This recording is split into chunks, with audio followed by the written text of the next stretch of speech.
Shut up and sit down. चलिए आइए अब हम लोग पढ़ते हैं 22.2 impact of new media in India. भारत में न्यू मीडिया का प्रभाव। The important question is that how did these independent media houses survive in the first place? Where did they get the money from? सबसे महत्वपूर्ण सवाल यह है कि भारत में स्वतंत्र मीडिया उपक्रम अस्तित्व में कैसे आए? इनकी जो पैसे से संबंधी जो इनके खर्च थे, वित्त व्यवस्था किनके हाथों में थी? उनको पैसा कहाँ से मिलता था? These independent media houses came up because they got funds from big businessmen who also lend money to others to start their own business. Bharat में स्वतंत्र मीडिया उपक्रमों की शुरुआत बड़े पूंजीपतियों द्वारा ब्याज पर दिए गए पैसों से आई थी। For this to happen, these well-established business people must see growth potentials in a new business. अब देखिए, उन्हें मीडिया में एक बहुत बड़ा उभरता हुआ बाजार नजर आ रहा था। तो जो बड़े बड़े बिजनेस के लोग थे, उनको ये समझ आ रहा था कि मीडिया बहुत तेजी से आगे बढ़ने वाला है। If they realize that they are going to get back several times the money that they are investing, they go ahead. These big businessmen are called venture capitalists. अब देखिए, अधिक मुनाफा कमाने की चाह के फलस्वरूप इन पूंजीपतियों ने इस बाजार में निवेश किया। ठीक है, उन्हें लगा कि वो जितना पैसा लगाएंगे उनसे ज़्यादा उनको मिलेगा। ठीक है, इन पूंजीपतियों को साहसी पूंजीपतियों की संज्ञा दी जाती है। इनको वेंचर कैपिटलिस्ट कहा जाता है। In the case of new media, this is exactly what happened. The venture capitalist thought that new media could be a possible business option in India. It served them in two ways.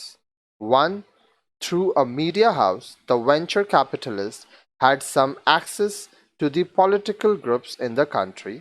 Secondly, new media was showing signs of earning profits through business transactions via the internet.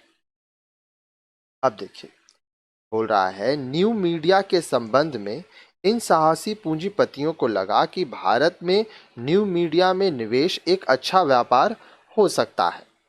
यह उन्हें के लिए दो तरीके से फायदेमंद हो सकता था।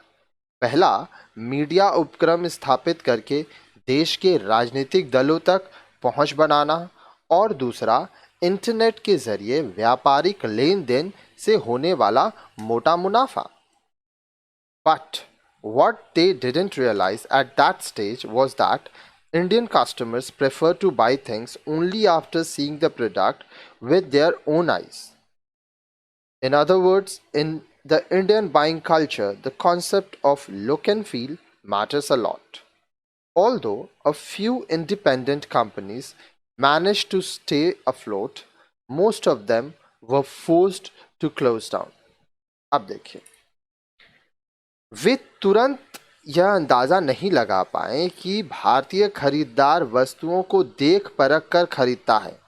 अर्थात भारतीय जो क्रय संस्कृति है, बाइंग कल्चर है, खरीदार वस्तुओं को देखकर, महसूस कर, सही मोल भाव करने के बाद खरीदता है। अतः कुछ एक स्वतंत्र उपक्रम तो व्यापार करते रहे, परंतु अधिकांश ऐसे कंपनीज थे, उपक्रम थे, जिनको बंद करना पड़ा। This was a learning phase for Indian media practitioners and managers. अब देखिए, they realized that if they ventured into new media, they had to think of innovative revenue models. They also accepted that they had to sell content to make money. Otherwise, merely getting into business transaction wasn't helping them at all. अब देखिए, वेबसाइटों के खुलने एवं बंद होने के इस घटना ने मीडिया कर्मियों एवं मीडिया प्रबंधकों को यह सिखलाया कि अगर वे न्यू मीडिया में निवेश करना चाहते हैं तो उन्हें नए रेवेन्यू मॉडल्स, वित्त मॉडल के बारे में सोचना होगा ताकि अच्छी आमदनी हो सके। साथ ही मीडिया कर्मियों एवं प्रबंधकों ने यह माना कि पैसा कमाने के लिए उन्हें विषय सामग्री बेचनी होगी, अन्यथा सिर्फ पैसों के लेन देन द्वारा होने वाली कमाई पर निर्भर नहीं रहा जा सकता। अब देखिए यहाँ पे एक देख रहे हैं, एक औरत सामान खरीद रही है और एक आदमी कंप्यूटर के सामने बैठा है। A customer is looking at a web page and trying to identify an item for buying. He has a very puzzled look. There is another customer who is buying things from a shop. She has a satisfied look on her face. अब देखिए बोल रहा है, एक web page को देखकर खरीदने के लिए सामान पहचानने की कोशिश करता है एक ग्राहक। वह बहुत उलझा हुआ दिख रहा है। यहीं दूसरी ग्राहक जो दुकान से सामान खरीद रही है, उसके चेहरे पर संतुष्टि झलक रही है।